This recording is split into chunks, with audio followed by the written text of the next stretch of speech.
Good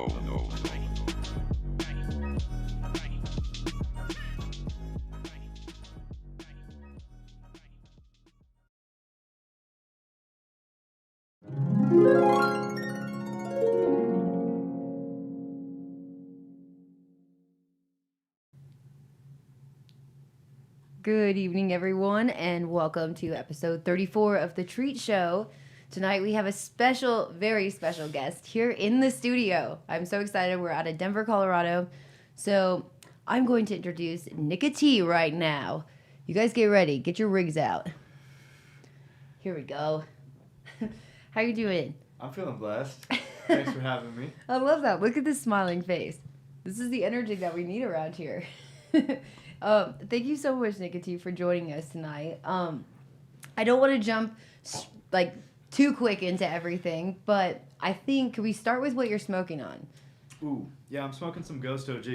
Ghost OG. Yeah, I was feeling kind of hyphy today, and I wanted to mellow out, and I didn't want to get too hyphy on the show. Just keep it low key. I love Ghost OG for the low key. I feel like that's got to be one of my favorite strains of all time. It's in my top 5. It's definitely, I think, my top 1. Damn. Yeah, I Yeah. love your stuff. How do you feel about kosher, if you like the Ghost? It's not my thing. It's not your thing? No. I mean, the kosher, as far as what I've seen, I mean, the original kosher, Yeah. the Jew's Gold, there's some AK, was a clone-only OG, and I feel like that's legit. But I think most of the kosher that's out there today is kosher. It just leans a little bit more on chem to me, or something else that's not like that OG, the big bract. Yeah. Something missing. That was a really good But I'm really description. specific. Like, if I'm going to smoke OG, it's got to be one of those clone-onlys. It's got to be You're the right. Ghost, the SFV, or, the Hells, or the Skywalker, or the 91, or the Legend. But it's got to be, like, one of those. And probably a lot of those are the same in reality. Yeah. But it's got to be one of those for me. If it's a cross, I'm not really that into it. God, I love that you say that, though, because it's really hard to find. Like you said, the clone-onlys and, like, that real distinctive flavor and taste. Yeah, that's all I want. See, okay, so this is, like, some of the best weed I've seen in a long time here. No. Nikka T Well, brought me a present. give a lot of love to good old Zini and Sarah for holding down the garden, because, like, they've really been putting in the work. They follow, along with my living soil regimen. God, I love and that. use all the amendments that I've asked them to use, and in the quantities, etc. But, like, they really do everything these days. I'm on tour. I've been on tour for the last 6+ months, so Damn. I've had some support, and I'm blessed to have that support. And you got ladies in the garden. Oh yeah, there's women energy in the garden for sure. She's amazing. I've been working with Sarah for over a decade. Yeah. Wow, that is phenomenal, because this really is gorgeous, Sarah. I am very impressed. I want to show everybody your jars, too. It's like, they're such a gorgeous, it's just so classy. It's just the head stash, the little R&D grow. We're just constantly learning, constantly playing, and I like to work with new genetics, and so that's why I have a little Too Light legal grow, because I want to play with, new things that I'm going to wash, or that I'm going to dry and cure as flower, and I love new terps. We always got to switch it up. Each spliff generally is something different. I mean, today they're both Ghost, but I love that. Can you tell me the strains one more time on both of these ones? Yeah, you've got some Grapple, and big up the brethren OG Flary for actually gifting me these cuts a couple years ago. The Grapple and the what else? RS15. RS15. Yeah. He didn't really have a name for that one, so Gosh. when he gave it to me, it was like a mystery thing. But I just felt rainbow sherb in it, and so that's where it came from. That one, which one is that one? That's the Grapple. That's the Grapple. And this one, like, for me, it's grape gas times fritter, and there's a lot of the grape gas phenos that I'd say are way heavier, and this one's way more uplifting and equatorial in essence, in aroma, and in feeling. It's really unique, but it gets huge. It's not what I prefer to smoke. It's a little racy for me. Oh, okay. But it's so amazing to grow, and such a beautiful plant, and has just perfect structure in the buds that I just can't stop growing it. Gosh, they are just gorgeous. And I love that the colors, that they actually, that green you don't see anymore, especially if it has like any purple in there. Yeah. It's really pretty. Could I also ask you, this is like probably a question that you're going to be like, why are you asking me this? But what's the first time that you got high? Like, how did you get into cannabis? Can we go back to that time? Yeah. The first time I got high was with a German foreign exchange student, was staying with us for a few days. Damn. Actually staying with some of my parents' friends, but I think he might have been a little much for my parents' friends, and they might have pawned him off on us. I don't know how it really worked out, but that's just how I felt back in the day.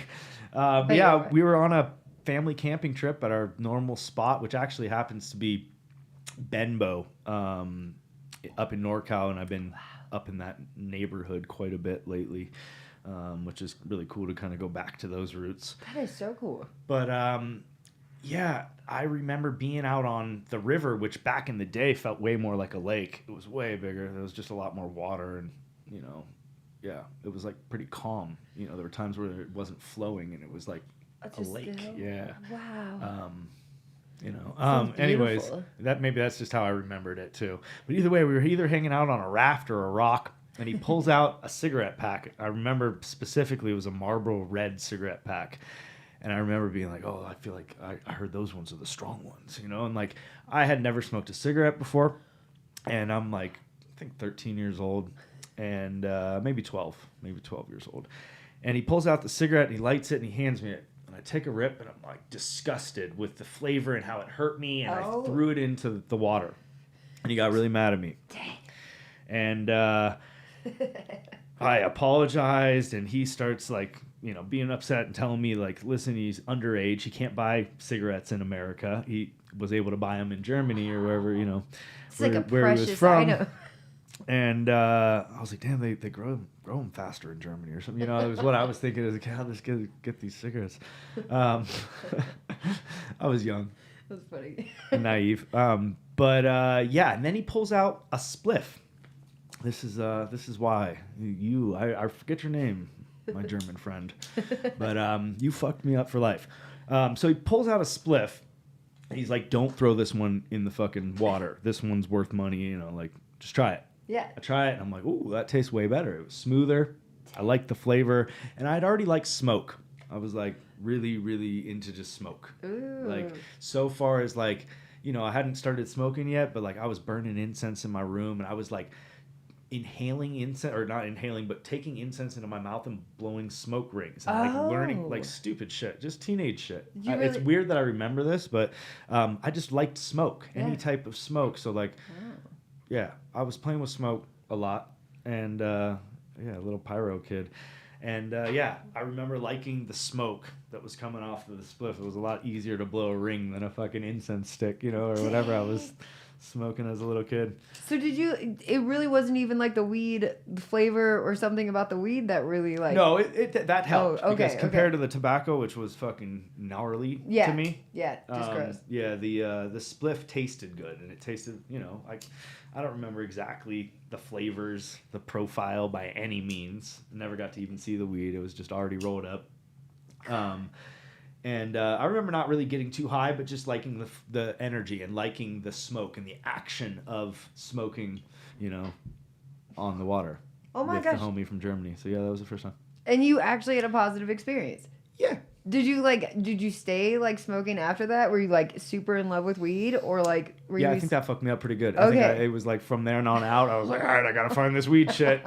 I gotta fucking figure it out. And like in a timeline, everywhere I ended up moving in life, I like met somebody else who like smoked spliffs or who was European and descent, and so I just always kind of was attracted to the blend of tobacco and cannabis, or tobacco and hashish, because for a good 10 years that's all I smoked was just pure hash and tobacco. Do you think commercially? Okay, this is a weird one. And I don't condone tobacco. Let me just put that out there very clearly. I do not condone tobacco. But that German friend of mine really fucked me up for life. So. I love how you're like dedicated though. You've been smoking now spliffs for a minute. I would say that's pretty impressive. Yeah, I bought the Volcano. I bought the every little vaporizer device, a new smoking device that's come out. I've either gotten it or bought it. Back in the day, and I always like the Volcano. I used for 2 weeks, and then it sat in the closet for 5 years. Yeah, eventually, I think I sold it. But I know what you mean though. I just went back to the spliffs. It's addictive. I think the the little combination, like you're saying. Oh yeah, you're a blunt smoker. You get it. You put it on the outside. I just put it on the inside. And actually, I'm smoking like biodynamic tobacco from Argentina, thanks to my wife. Wow. She linked me up with some of this. I'd seen Mila, the hash queen, smoking it. And it actually has a little bit more of like a grabba or a blunt leaf type of flavor. Really? Which I enjoy. Most split smokers want something lighter that doesn't overpower, the weed or the hash.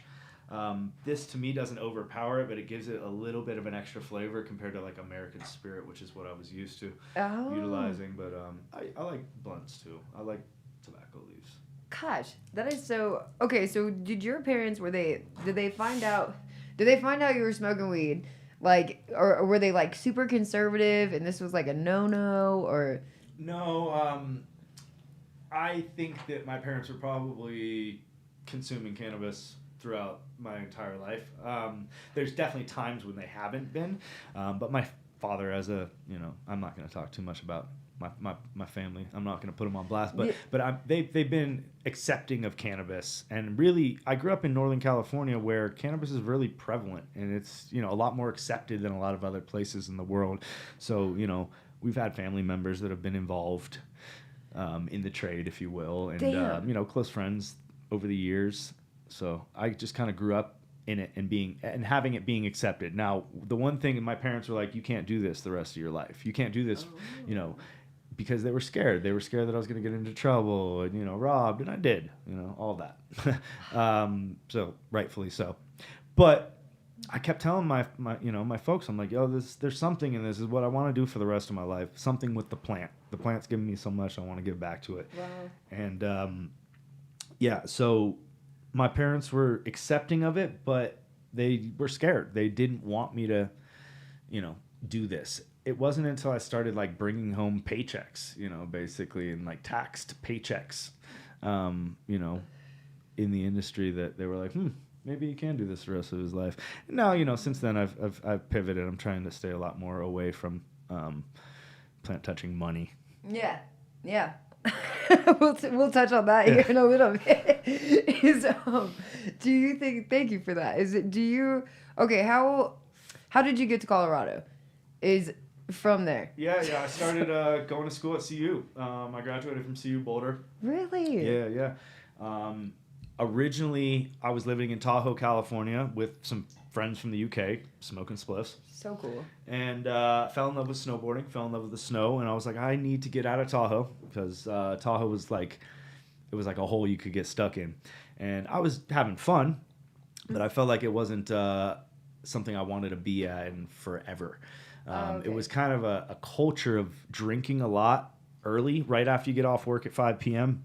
You drink so you can pass out by 8 or 9, because you got to wake up at 4 or 5 a.m. to get on the hill. Yeah. Either teaching or doing chairs or, snow patrol, whatever. Most people get on the mountain pretty early in the morning. So it was this culture of this repetitive lifestyle that I didn't really like. So I'm glad I got out. I was looking for a school. I wanted to continue my education. I had finished some junior college, but wanted to go to a real university. And there wasn't a proper university for me in Tahoe, and I was looking for something that specialized in psychology that also had snowboarding. So that brought me to Colorado, Boulder, Colorado. In fact, at first I'd heard things about Denver, and I was like, all right, I'll check out Denver. And me and my mom actually drove in probably like, I want to say like 1999, probably around then, or 2000. We drove into Boulder, Colorado, or into Denver, Colorado, and it was just city vibes. We went to like 16th Street Mall. I think was one of the first places like we went, and I was like, this isn't the energy. Wow. Because I was deciding whether I wanted to go to Santa Cruz or Boulder. I guess there was a time where I was like, do I want to surf or do I want to snowboard? I love board sports, still. So that's impressive. I wanted to go to one of those schools, and we went from driving into Denver and not feeling the energy to like instantly being like, oh, let's go check Boulder. And right when we're driving down 36, there was this, like, I think it was the time of the year where in Colorado, fall time, you've got like the changing colors of the trees, and it gives this crazy like pastel painting feeling. It didn't feel real. It was crazy. So fucking when I felt that feeling and I seen the mountains in the backdrop, I was like, oh shit, I think this is where I'm supposed to be. And I'd heard hippie tales of Boulder being a mecca. So, and I was, a dreadlock kid. I'm not a hippie, and I wasn't a hippie, but it was a place that I wanted to go. I wanted to go to the mecca of Boulder, and I felt that energy upon entering Boulder. So that's pretty powerful, that like it really called to you and that you are that connected even with energy and like your surrounding circumstances to like, it's pretty brave too. Honestly, I was thinking, I moved to Colorado when I was in 99 as well, but I was 9, and I feel like when I see it was such a different place then, but I imagine coming from California, that's still really brave. I moved here until like 2000, 2001, but yeah. How old do you think roughly? I mean, you don't have to, but that's 20s, like. Yeah, fuck, I don't know. I'm really bad at the math. No, it's okay. I just and stuff, but I think I was a late teen. Dang, that is like coming in hot on a mission. That's impressive. Okay, so it wasn't until like 2008, 9 that the industry really started popping off here, like I'd say becoming something. Did you start getting involved with like hash or flower? Going to Boulder, I was selling a lot of weed. It's a great environment. Yeah, I was selling a lot of weed in Boulder. Was the hill? Was the hill the spot? It's a magical place. Yeah. So that's where a lot of it started. I took from like what I learned in California and kind of came out here and did the same thing to survive. And I'd say, I was already into hash when I was living out in California. Late 90s, I was really into hash already. God. And studying it and learning about the culture in Amsterdam and going to meet Mila eventually. I think by around 2000, I think was the first time. But yeah, it's always been a big passion of mine from day one. And I was blessed to grow up in Northern California where I could make a lot. So like in that transition between Cali and Colorado, it was like back in the day, there wasn't a lot of product, quantities in Colorado. It was harder to find. I could get larger quantities or make larger quantities in Cali where there was just, a lot more full sun cultivations compared to Colorado. Oh, okay.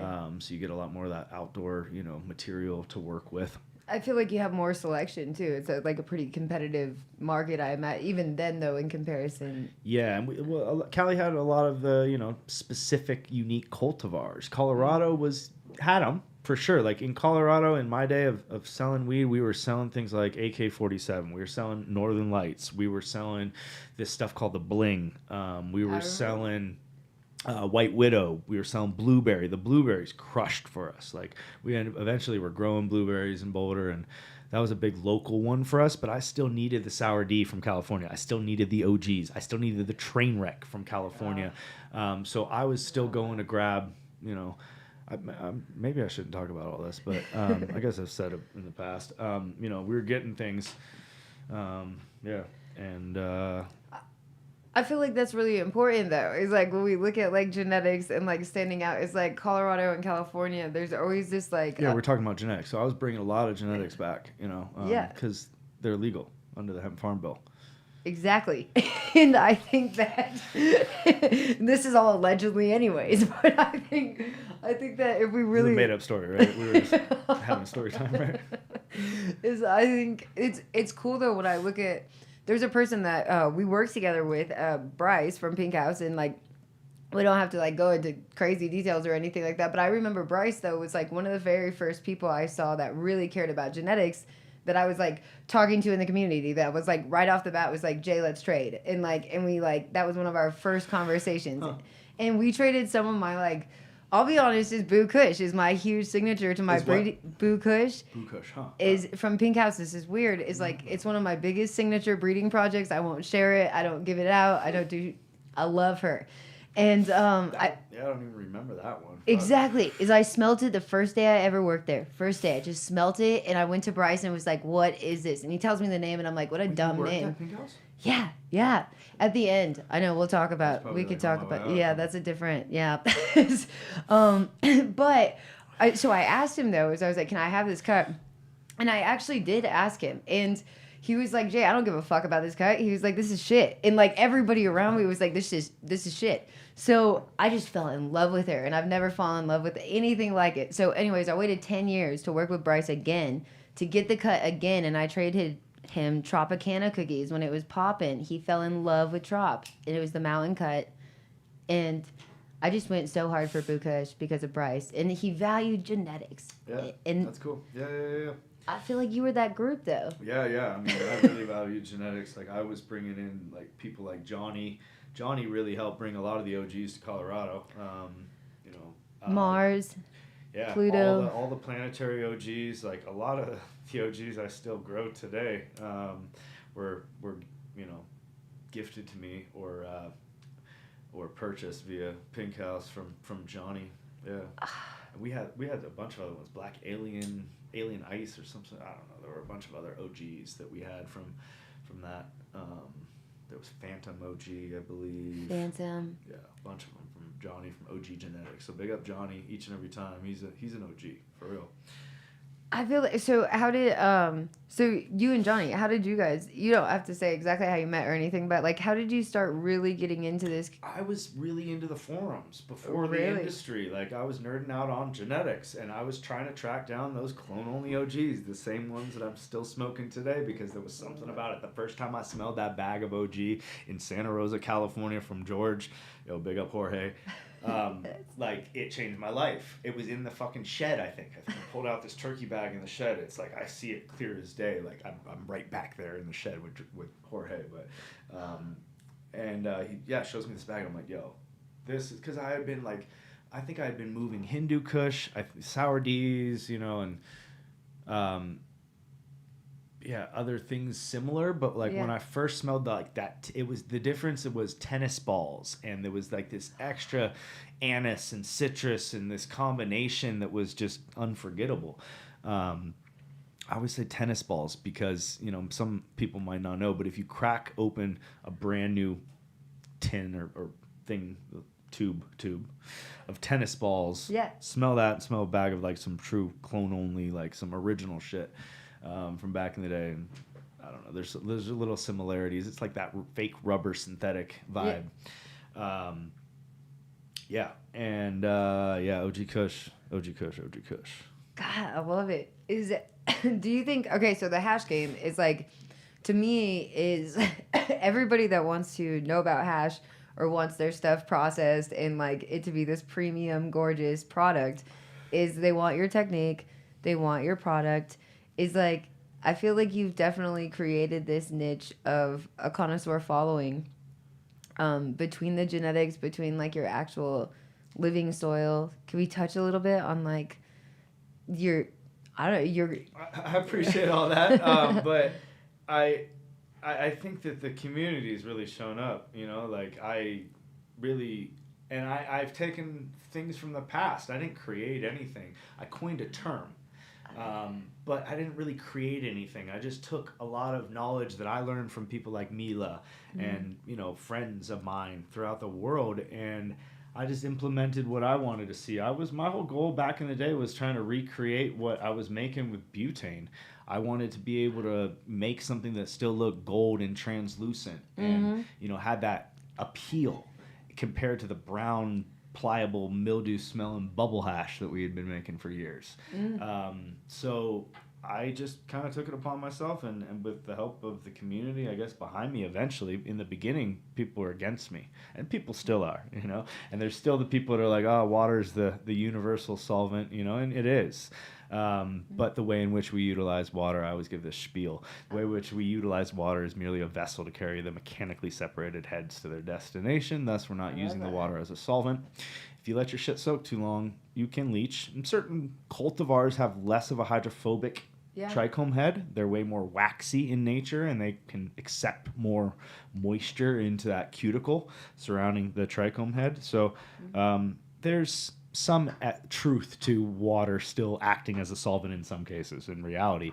But we coined the term back in the day to separate our product from the others because we were making something that was different. My bud tenders were confused, you know? Yeah. They were like, oh, this isn't bubble hash. We can't sell it as bubble hash. It started looking like, you know, the earwax that was popular back in the day. Yeah. Or the butane, or, you know, the shatter eventually. So we eventually did solventless shatter and just tried to recreate those consistencies. Originally, initially I used the term solventless to like kind of separate, and then I realized people were like actually listening and wanting this and needing this in the industry, and now other people starting to use that term, and I was like, okay, cool, you know. And then I start seeing brands put solventless on their hoodie, and I'm like, all right, whoa, maybe this is something, you know, a term. And big up Paul Token as well, because Paul Token was there, you know, the day that we coined the term solventless wax. So he was like one of the originals in the room. I love that you shout out these people when you're talking about this and how you share your experience and knowledge, because I think it's something that's really lacking in our community. Like in the industry, I see it friends, amongst business partners, all kinds of different ways. And on that, do you think that this has like been challenging for you to like really build this up and stay with some of the obstacles that come your way? Like, because you have been in this forever now. It's like... Oh, yeah, you have to pivot. Like, if I had stayed in one direction, which, you know, I tried for a long time to, you know, move forward straight. But, yeah, it eventually, you know, you can't anymore, and you have to pivot. And if you don't pivot, you can get left behind, or you can fall off, or there's other, you know, I guess, variables that happen in our lives. But for me, I saw things happening, and I kept, you know, getting taken advantage of in reality, and I still get taken advantage of throughout the industry. But I just I continue just making new creative moves, and that's actually what keeps me motivated. Like, I started doing essential education last year. Wow. And I'm gonna do it again, you know, in 2024, because it went so well, which is a group class environment. I have the production background because I'm a DJ. I used to run a soundboard at a radio show, you know. I have all the equipment as well to do events, so you know, from the speakers to, you know, the lapel mics and whatever you may need, because it's also the other side of my life as a host and a DJ, and event production. I used to throw a lot of events back in the day, so I'm now getting back into event production and utilizing a lot of that other background and throwing my own essential education group classes, which gives people the advantage to save some money. My consultation rates are higher, I guess, than the group classes. The group classes will definitely save students money, and it's really just an amazing environment and community that we've created with these group classes. The students end up talking to each other and building and creating business moves together, and we brought on amazing chefs and caterers and you know, just big up my brethren Wolf at It's Groovy Gravy, because he's helped us with one of the events and continues to help out, and like bringing that energy and that high end, you know, class to these classes is something that I wanted to do, because I taught other classes and like with other, you know, teachers, but they produced it and they were in like garages and things of that nature. I just wanted to do something a little bit more lab like. You know, of course, like I really promote people doing home labs, but I really promote sterility at your home lab. So I want to really do it in licensed facilities, really on the above board, and putting it out to like bigger media outlets, etc. So I've been more focused on larger facilities, because it's hard to find a licensed water hash lab that has a big enough facility where I can bring 25 students, you know. Absolutely. So I've been like focused on looking at those routes, but it's that's the pivot I'm talking about. You know, when going from more of an operational role with essential extracts, which I still own 100% of, and it's still operational, to pivoting more so, you know, giving more energy to events and consultations and teaching. So I teach for the Ganjier program now, and I guess that's the point, is it's just all about the pivot, and I'm happy with the teaching position. I've been a teacher all my life, from swim instruction to little surf instruction here and there, and snowboard instruction in Tahoe. I forget that one sometimes. Thought it was a blur. But no, that's impressive that you can educate like and share. teaching, yeah. You know? And so that's, you know, one of my newer pivots. But I think that being creative with that and utilizing my event production skills, I'm doing some pairing events as well. We just launched High Tea, which will be coming up in Humboldt, California in December. Tickets are still available, which is kind of rare. They sell real quick. But it's a high-end experience where we will be pairing Chinese pu'er style tea, like classic different Chinese tea from different terroir in China, basically, that are aged very similar in my mind to traditional hashish, and how tea moves around the world, hashish moves around the world, and very similarly to me. So I had this idea after having a ceremony with my friend Eric, or a few of them. One of them I was DJing, and he was providing tea ceremony, and I was smoking a hash spliff, and he gave me some tea, and I'm like, yo, the similarity in the tea that I was drinking compared to the hash was a trip. And so that's kind of where the idea came from. And like I said, just, you know, shit happens throughout the travels, and you're like, something sparks, and you're like, all right, that's the next move. And, you know, it might not catch on, but for me, I like the idea of pairing tea with hashish rather than, like, you know, weed and food or dabs and food, because it's harder to take a dab and eat food, and it's not as natural to do it at the same time. I think it's, you know, easier with fruit and some other, you know, options of that nature. But for me, naturally, after I'm smoking, I want to drink something, and what better than a nice cup of, like, soothing hot tea. So and the similarities in how they age the teas, and I want to have a little history talk about, you know, the regions in China, which, you know, my friends are going to be handling. I'll be talking a little bit more about hashish and the similarities that I saw and that I see. Yeah, I think that it's just going to be a fun time on our beautiful campus in Southern Humboldt. So it's at the Ganjier campus, and it's another excuse to just get people to come out to the beautiful spot. It's a epic environment. It used to be a kung fu dojo, and so it has this just built-in energy. God, that sounds so beautiful and progressive. I think that we'll put in the description of this show all the information on where you can buy tickets. Yeah, that's what's up. I think that is going, so that December, that's coming up. Is okay, so you're like the most traveling individual I have ever seen. It's like, I cannot even keep up with your Instagram. I'm like, Nikka T is like Britney Spears. Well, I guess like, Yo, I don't know. I guess actually that wasn't a good example. Yeah. I don't know what she's doing these days. I don't know. Okay, I take that back. So I think that you're in a new country, a new state, a new place. Like, so with that, consulting is like, I take a lot of offense nowadays because there's so many quote unquote consultants in the industry, right? But how did you? New ones every day. Yeah. A lot of my students. Which I'm not mad at. I like that. Yeah, it's like, but maybe, I don't know, maybe try. Anyways, but I think, how did you get into this? Like, was it people that actually started reaching out to you? I mean, like, Nikka T, show me your tech, or like, how did you really start? I think, yeah. Really, you know, some of the still operating brands out there, interestingly enough, or, you know, this is kind of the start of the industry for me, is getting taken advantage of. I had, like, these two gentlemen, I'm not going to name names because I'm friends with one of them still. Classy. You know, tried to. But, you know, one of the first people that I, like, taught, because they reached out to me, they were like, we need this knowledge because we want... you know, we've got some, I think one of the guys said he has some back surgery and he's got these health issues, and my product, he was buying it off the shelf. It was like the best thing for him. He was just struggling to afford it. And I was like, okay, you know, I'll teach y'all.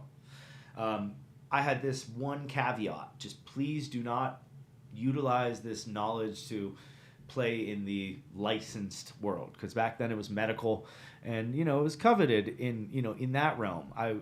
As essential extracts, we had some SOPs that we didn't fully share. We tried to teach openly and talk about it, but there were certain things that we didn't fully share out there, just to, you know, keep our brand producing something of the highest quality. We wanted to be the best, and I still want to be the best, you know.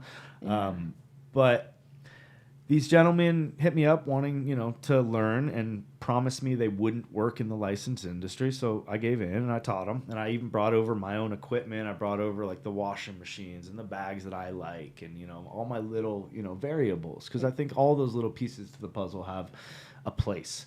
Definitely.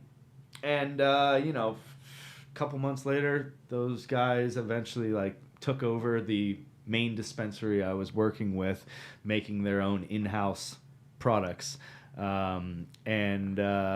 was like 40% of my income. Like I just had a kid, like it was a tough blow to feel that, like somebody just going completely against what they just agreed with. Mm-hmm. There wasn't a contract. This was just something I was doing for love, but I just had this one caveat, and those guys are still operational today, which is, I'm proud of one of them.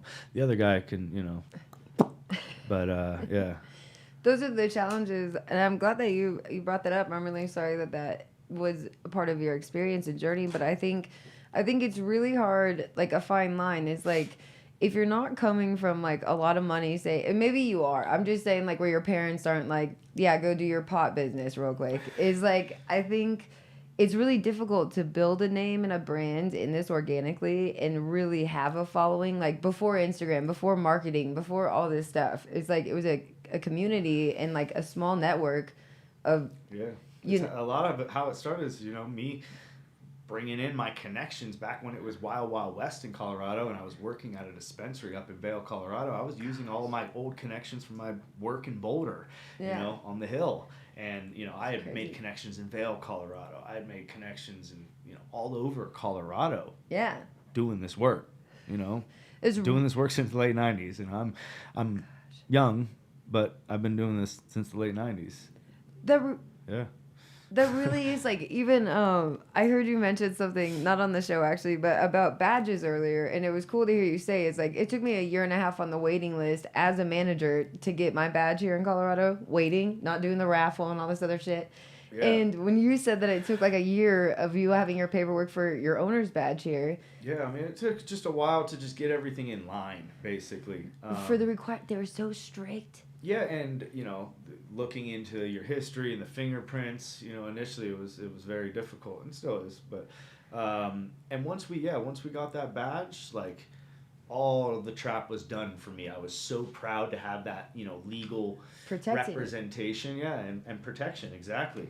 So yeah, when we first started getting badges, it was that was the focus, and up until the day that I, left. And still, like, when I'm in my facilities, my licensed facilities, I operate 100% to the T by the law. I'm still blessed to be in there, Mm-hmm. I'm not backdooring, nothing, and that's not my MO. That's not why I got into it. I really got into the license industry to reach more people. Yeah. The reason I got into medical, because I wanted to get this product to more people. I wanted more people to understand what solventless was, because in the beginning you said solventless and people were like, huh? Yeah. Like, I just want the oil. And you're right. I just want the the stuff that I can put on my hot knife or what. It and was BHO either one was or the other. Only like even when people didn't understand, so it was a lot for me about education and just letting people know and spreading that knowledge. And so when medical came into play, and granted, I got my first medical card. I don't know how legit it was, but in like 2004 at a church in Denver, Colorado. Of course you did. But the church. Yeah. That's magical. But where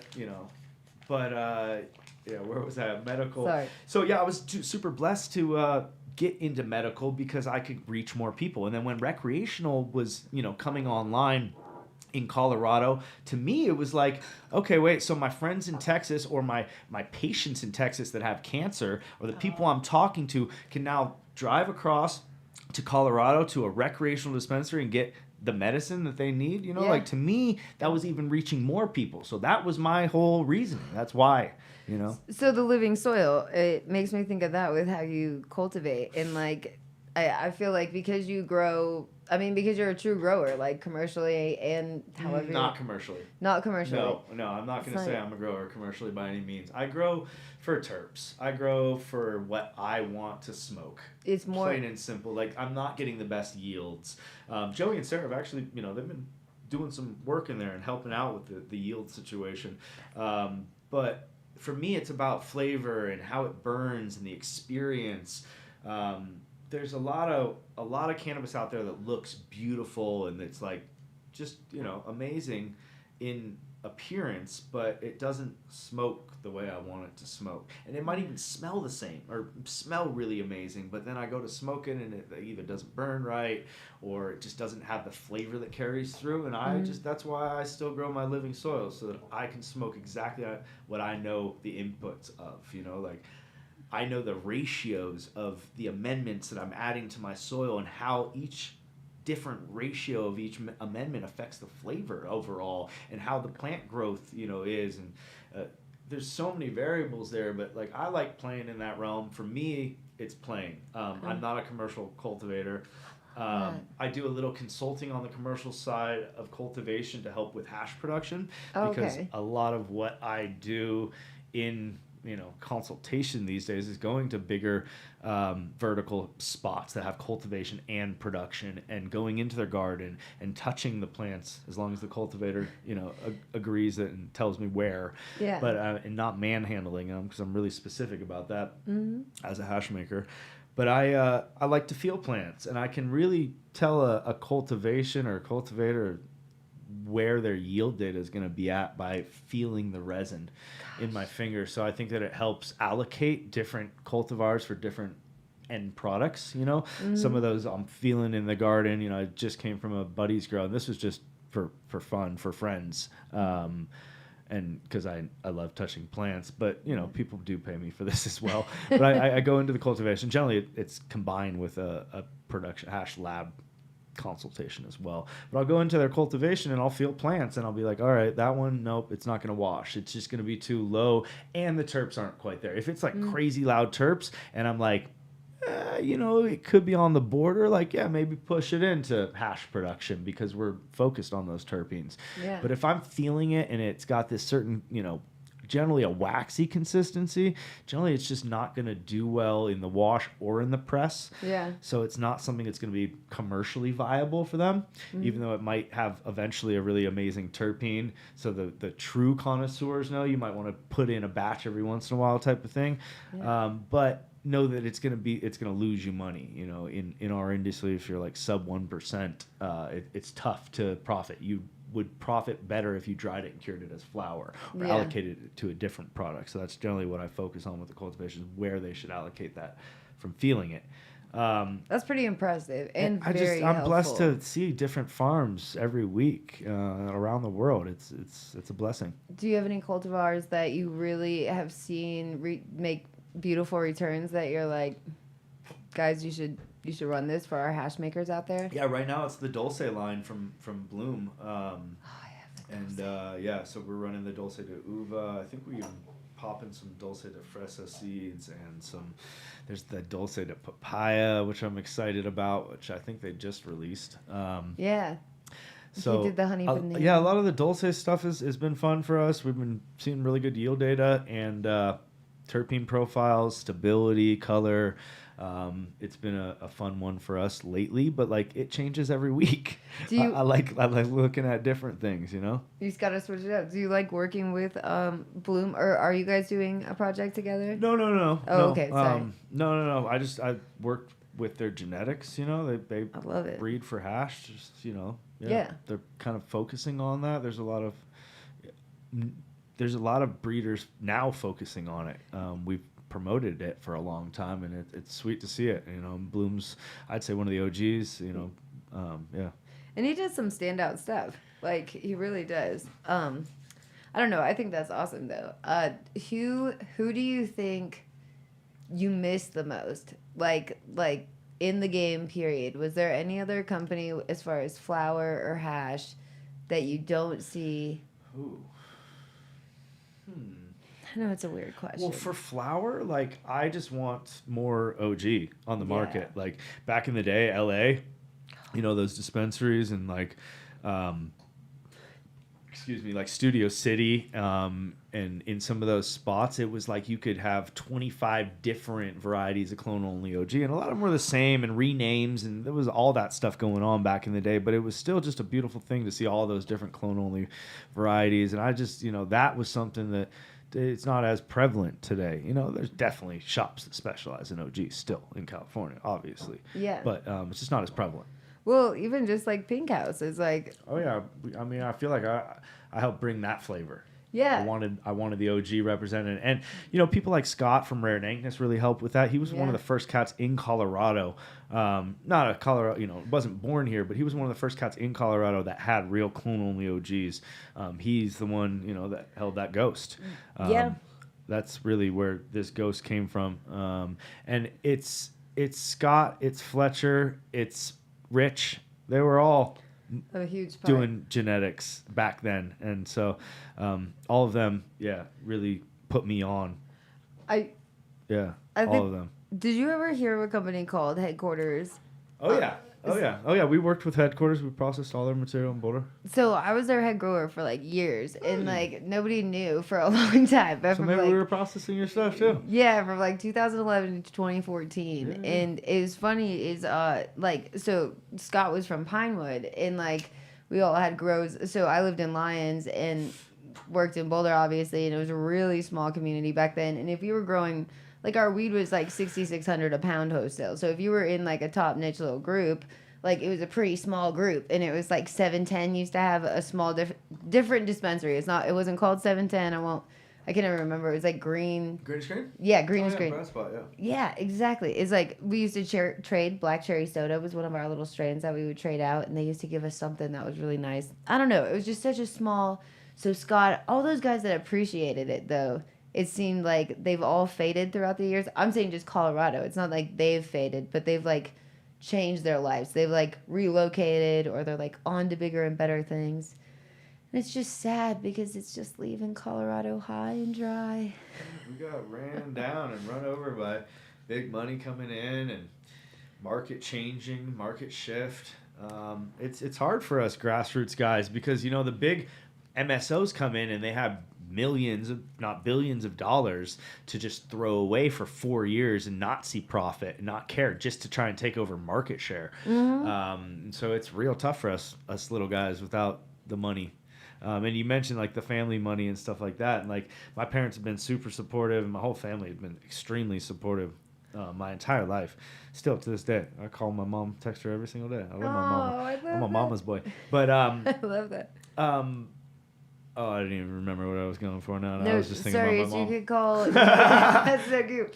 You can call and text, like you're not like the money thing. Oh yeah, but I didn't have family money. You know, like my parents grew up, like my dad was a gardener and my mom was a physical therapist, and like they made, you know, money. Like we survived. We were not poor by any means. I ate well and like lived well, but we didn't have money.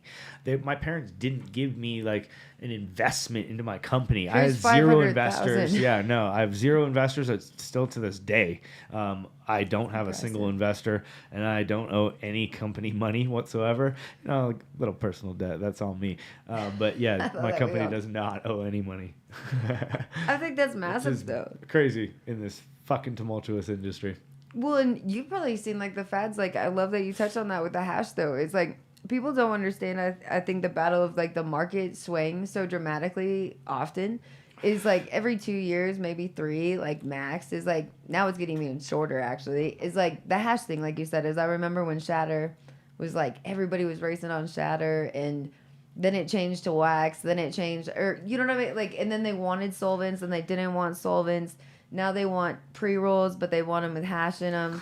Like, just like, man, it's always something. Yeah, we just try and keep up. I love it. Do you have any future plans that you are super stoked at? I know your event in December, but... Yeah, you know, Essential Education is going to start back up. I know a lot of people have been asking about it, specifically for Colorado. After we sold out the class real quick for Essential Education in March earlier this year, I had a lot of people upset and more people wanting more classes. And so, it was a trip. I was not expecting that, you know.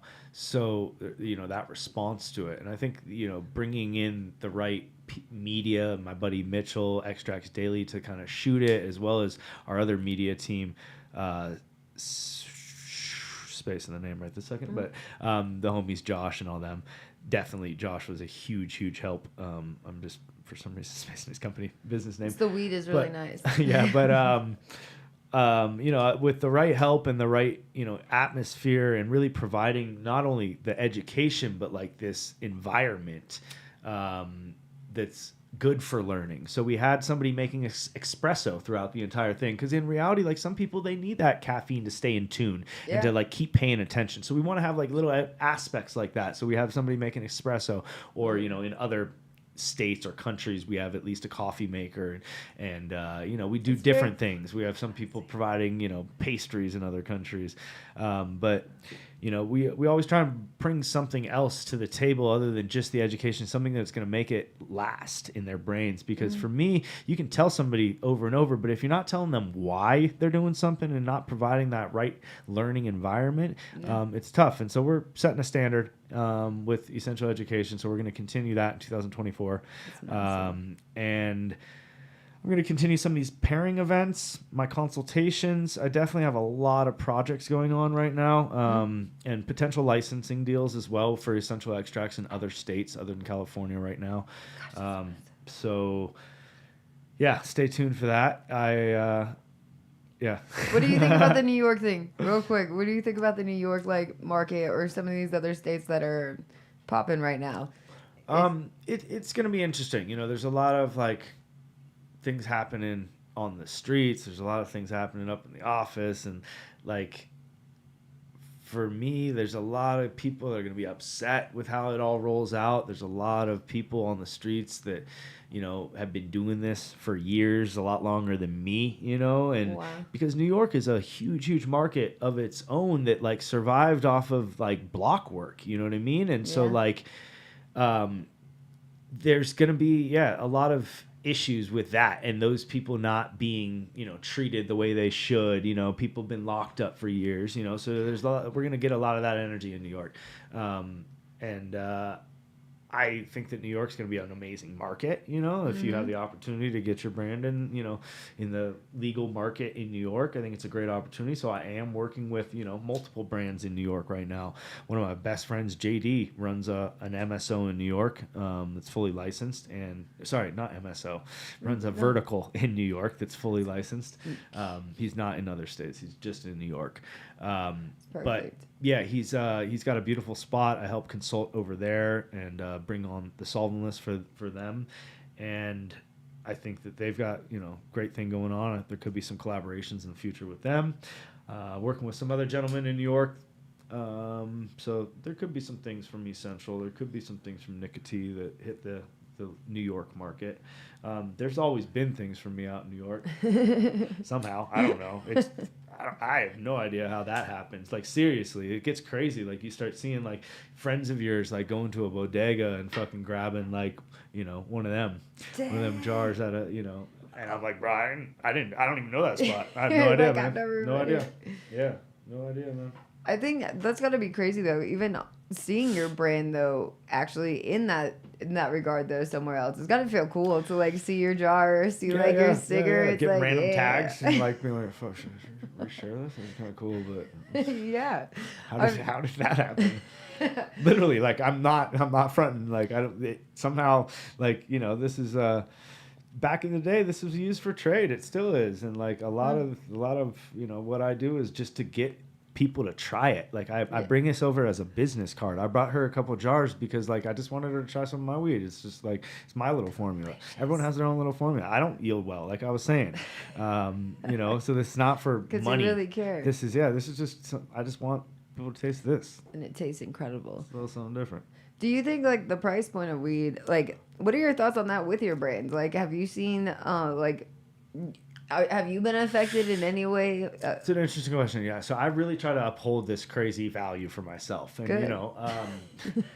Back in the day, the deal that I was doing for farmers, really back in the day when I first started, farmers were leaving the trim and small buds on the side of the road up in, Mendo and shit, because it was extra weight they didn't want on their property. And they didn't see a lot of value to that. The value was in the flowers. right? So Crazy. in the beginning, it was free, and I was just going and collecting, and I was washing. No way. Yeah, 100%.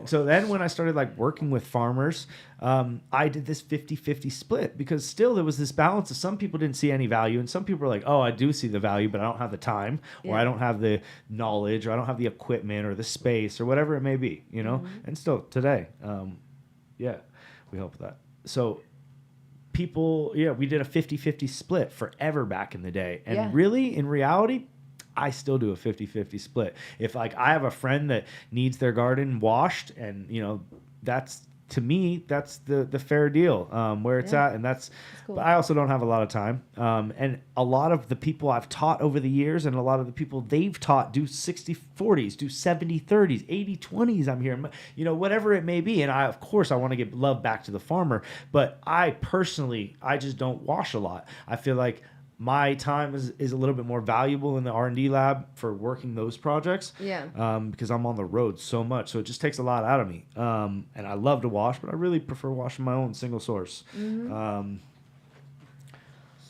wish my Carta didn't break. Gosh, it's so beautiful. Can I smell it? Yeah. Sorry. That's just a little of the Ghost Candy, which is a blend of everything that I was running, which is basically a blend of all the Ghost OG, the Ghost Gelato, which is the same pheno times Gelato from the homies, and then Candy, which would be like Rainbow Belts, Designer Belts, Z from Seed, and a few other candy like terps in there. Delicious. Just a blend. Because, like I said, my garden is tiny, so I freeze most of the smalls, and I'll dry the tops because it's what I like to smoke, and I grow for me, and I grow for my friends, and I grow to share what I like about weed. And everyone has their own preference, you know. Recently, like, you know, I had this like hate for Athena and some of these other salt brands, but you know, there's ways to utilize these products and not use everything from the line as well. And I've seen stuff that like might even have higher EC counts, you know, at Chop than I would like to see, but it tastes pretty good. It smokes pretty good. And, you know, to me, it's mids. In reality, it's not what I'm going to smoke, but it's what's flooding the market right now. I'd rather smoke My Living Soil flower. But to say that, like, Athena's bad, I'm not going to say that. I think that, you know, there's definitely value to it in a commercial setting. And there's just something different about knowing every single little input, you know, that your friends like Rich from Ambasa Organic make, you know, that help me out with my teas, and some of the other things from Build a Soil, from Jeremy, you know, like a bunch of the people that I want to support help me in doing that, rather than, you know, spending a bunch of money on the salts from the big brands. And I just want that flavor. Like, I even don't really use too much molasses. I'll use a little bit sparingly, but like, I don't want to taste molasses. I've had friends that have organic grow, and I'm like, all I taste is molasses. So like, whatever you're doing, bro, like, I'm not into it. Yeah, it's true, so there's organic grows that are not what I want to smoke either, or living soil grows. Like when I first started playing with like a no-till grow, that my first round burned black. It tasted horrible. I was like, what the fuck? My spliff wouldn't stay lit. Like literally, I had the same issues, but I'm still learning each and every day. This is really Joey and Sarah though this round. So, you know, big up the family holding it down while I'm on the run. So good. I think I really like that you touch on that though. Is I have my own little salt mix, and it's been weird though because I used to grow with living soil commercially, and I think that. And obviously at my house, like, I'm really into other plants, so, like, at my flower beds or, like, whatever. But I think that as a whole, like, I don't know. It's, like, I think that they both have, like, a time and a place. And I think if, like, the grower is, like, good at either of them, like, a really, like, attentive grower that really is, like, observing the plant, like, that's really connected to the plant. I think... and there's ways to supplement, and, you know, and there's...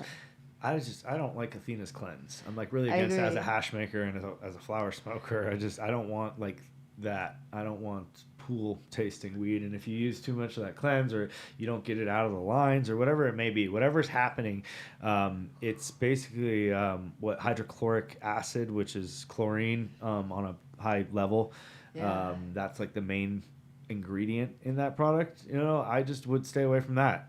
I love that you say that. Is like, do you think that with hash, like how you mentioned with the hash, do you think it changes like the flavor of even the hash? Yeah, 100%. Yeah, I judge cups all over the world, and I can generally pinpoint when I taste that. And it's oftentimes that product. There's other products out there that are very similar in nature. And so, there's other brands that I've never heard of that, might use hydrochloric acid or something similar. And yeah, it's just not, I'm not into it. And I'm not really into any acids. So like you see, Xylitol or yeah. And there's just, I don't know, there's a lot of, I forget what I was thinking of acid that I wasn't using, but. So like really with trichomes, if you're spraying any acidic acid, which is in a lot of the natural sprays, natural IPM methods have acidic acid, and in veg, like I'm really not against it, but if you're spraying that at all in flower, you're gonna actually shrink the trichome heads, and then people spray that in flower to combat bugs or whatever it may be, and then they give it to us hash makers and wonder why their yields are subpar and the quality is subpar because you literally shrunk something that was round and easily collectible in our micron bags, and you made it oblong and shrunken, and all the terps are gone. You dried it all out, and that's what we're gonna try and collect, and it's not easy to collect it. When we go to wash it, when we go to press it, it's even worse because it's mainly waxes at that point. It's just like shrunken. So acidic acid, no in flour, but I think that's quite known. I feel like we've talked about acidic acid in flour. No, don't do it. And even like getting into labs, I've noticed, so you're talking about organic grows, and you start using labs, which is acid as well, but it's naturally fermented forms. I don't know the plant science, to be honest. It's not my forte, but something happens as far as my experience when that's used too late or sprayed or anything like that. It'll do the same thing and just yields suffer. Yeah. Might look okay in the wash, and then it really suffers in the press. Yeah. Dang, like show and tell weed almost. Like you think it's like pretty maybe, but then. Yep. Well, I feel like, do you have any? Those are great tricks. Do you have any other, like one more trick for our little hash or growers out there?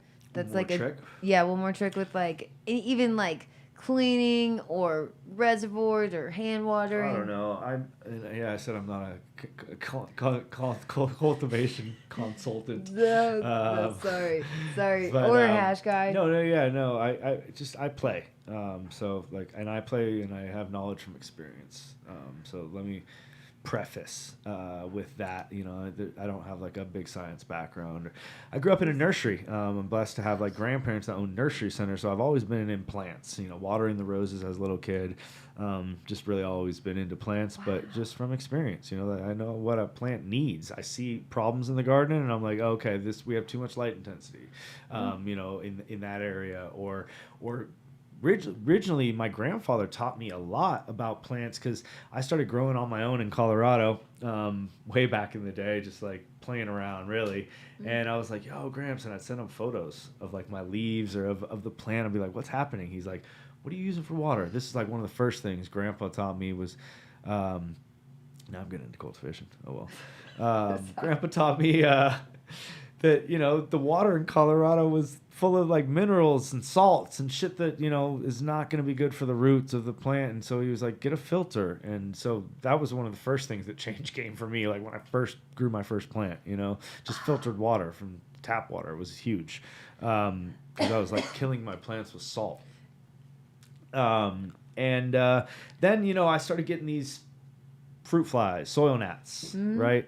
Soil gnats. And I was like, shit, Grandpa, what's this? And he's like, oh, that happens, yada, yada, yada. He's a tomato grower, so he doesn't know anything about cannabis. He's just a farmer, and a nursery owner. Didn't know anything about what I was doing. I just was showing him things, asking him tomato questions, basically, but showing him other things. And, and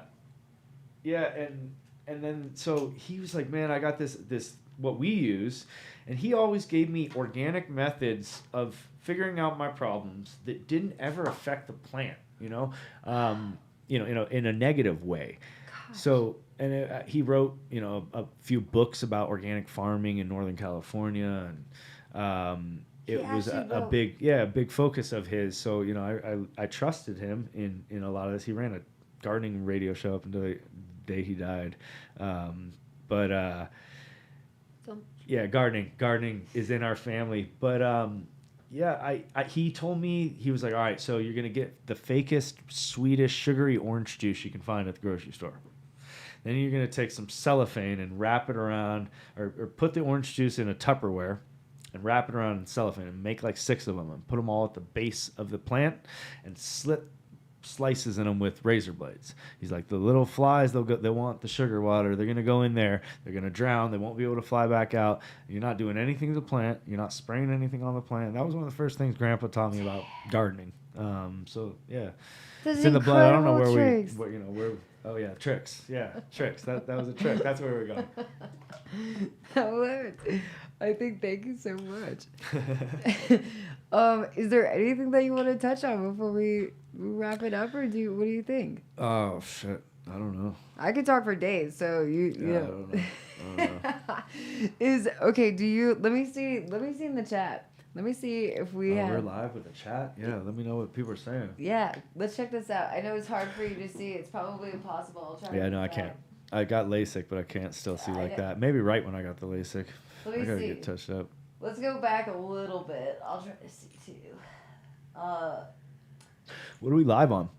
Well, it should be Instagram and YouTube, and it's either Discord or Twitch. I can't ever remember which one it does. Shit, I should have tried to do the Instagram thing. I don't know. Dang, I'm sorry. No. I took off from social media after I started drinking rum. Oh my gosh, you were a huge deal on social media. I was like, one day when I grow up. No. Yeah, I'm not a big drinker, but like we were barbecuing today, and I made rum punch and jerk chicken, and just bringing a little Caribbean vibe out here for one of the last warm days out here in Colorado before it starts getting cooler. It's true. I wanted a little of that energy, you know, and yeah, so I drank some rum. Yeah, it got me a little hyphy. I don't know where that came from. I wish I had more rum. I wish that I gave you rum. I feel like. No, that was plenty for me. I had to drive over here, so I stopped early. Started early, stopped early. I'm like a day drinker. I feel like I like to go to bed. Well, that's not even true. I don't know. It's like I just like drinking during the day. I feel like there's less cops all the time. It's my only theories. I'm like I won't drink and drive. See, I love that. I won't drink and drive. That's classy. In fact, the fucking cops, like, lately they've been after me with customs and cops and shit. I got pulled over leaving the festival in California, little reggae. It was like a one-day thing. And I drank a couple glasses of wine, like, early on in the day. And, you know, I'm festival vibes, smoking herbs and shit. And, yeah, drinking. I sipped wine, though. I don't drink that often. But, you know, at a festival, trying to dance, let loose, you know, I drink some wine. Yeah. And, you know, I drink for energy. I don't drink at my house. I never ever have my own beer. I have like specific bottles of liquor that are like put away, hiding from my son, basically. Yeah. But like I don't. Drinking's not a big part of what I do. I just, you know, if it's the certain energy or that environment, I'll drink for sure. And I drink, but just not a big part. I'm a smoker. I like that you're like a true smoker though, like you said, like you like the smoke. Yeah, but see, I love your style. I think I was going through here. Everybody's stoked that you're here, Nikka T. But I was going through to find like specific questions, but everybody's just talking about how awesome you are how awesome your seminar was. No, I'm just blessed to still be here. Sometimes I get a little cocky, but I try and say I'm confident, not cocky, not pass the sake. But I feel like you would get ate up in this industry if you didn't have a part of that to yourself. Like, I hate to say this, but there's like a part where you're self-made, you know, and you have to be like protective, but then adept. I love that. I imagine for yourself is like you went from like all these texts and really being like advanced in something to surpassing even that group, and now you're educating because you probably were really protective. I used to make a lot more money though, you know. Like we gotta, you know, get to the truth though. Like I love my life. I live it to the fullest. Yeah. But like it's not easy. It's not easy today in any industry, really. You're right. Inflation, like, I got a kid, he keeps breaking bones. Like, it's just, it's life, and life is not easy. I'm not like raking it in as a teacher by any means. And I'm trying to just stay busy because staying busy keeps me out of trouble, and it keeps me, feeding the family. I love that you're honest about it. It's like, I feel like everybody is going through this weird period. I've noticed on Instagram that there's a lot of companies going out of business, and like, just in our little small community still, it's like, it's almost like if you have haters, they're like excited, I guess, for whatever. And then if you have people that really like you or support you and are seeing this, like, I don't know, it's like, I hear a lot of people saying like they don't know what to do. Like, they've invested their whole careers and lives into this, and now they're not ready to switch to something else. And I'm hearing it almost every room, every conversation 100%. behind the scenes. Just got messages like that yesterday, or like somebody like moved out of the licensed world because they got fucked. Yes. It's just very often the Left case, and and right. they try to be a consultant, or they're trying to do something else, trying to stay in the industry, and it's like not working, and it's hurting financially, whatever it may be.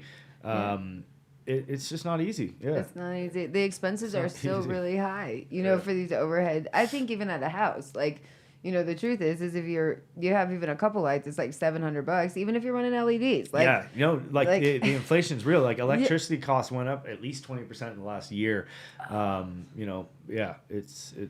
It's real. massive. And people aren't making more money. And they're paying less for weed, less for hash, less for services. Like, I used to charge so much more, even like as a job. Like, I know this is weird to say it like that, but like, I think the industry paid better as a whole. We started getting into that, like, the 50-50 thing. And, if I've like dropped out of, or had to fluctuate with the market. And in reality, like, I don't survive on selling my own products.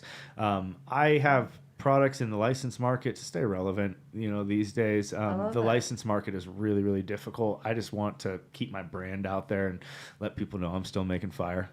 I love it. So yeah, that's where I'm at with that. And, hopefully that changes a little bit. I'd like to, be more focused on the brand. Really, I just keep getting fucked over in so many aspects of, that side of things. And I'm just lucky, or I've spent a lot of money and a lot of time really to retain my brand 100% and, not owe anybody anything. Yeah. Is that hard? Like, honestly, as a business owner, I think it's easy. Like, you have to carry yourself a certain way, I imagine. And like, when you're representing your company, obviously, and financially and blah, blah, blah. But I think like people don't realize that you're probably putting all of your profits back into your business constantly, though. And yeah, that's all I did. Yeah, that's all I did for years. And then like, sometimes we were doing okay, and like we were actually, in 200 plus locations throughout Colorado, at one point in time. But eventually somebody took advantage of me, or I got involved in lawsuits that I had nothing to do with. Crazy. I think that's really sad. I'm sorry to hear that. Is that I think a lot of these people in these newer states like don't realize how much shit does happen behind the scenes, and like I don't know, it's so difficult to trust. I think at this point, a partnership of any kind, like even as small as like a breeding project to like, I'm sure just collaborations of any kind. But I think my theory is over the next 2 to 3 years, we're all just going to keep coming back together. It'll get back to where it began if we just hang in there. Yeah, fuck. Oh, I'm still here. I ain't going nowhere. I love it. I ain't going nowhere.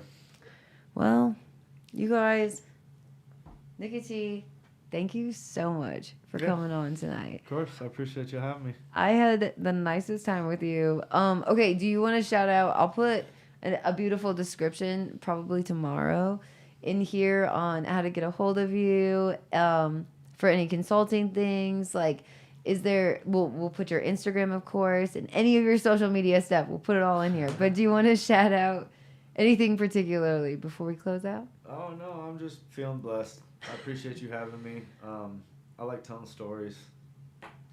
You got to come back I feel on like sometime. I have a gift to gab sometimes, so I feel like the teacher role and just being able to speak to the people, whether it's a hosting position or a judging position, DJing or consultations or group classes. I'm blessed with this gift of gab. I'm gonna use it.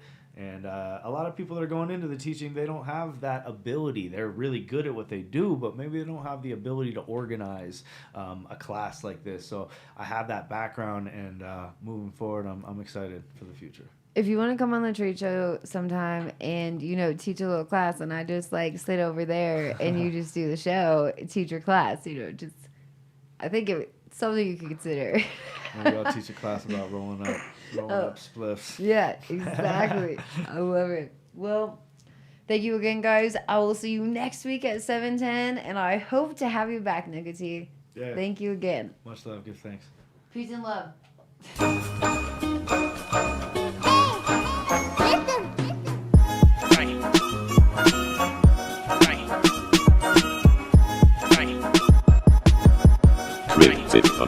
Trill, no.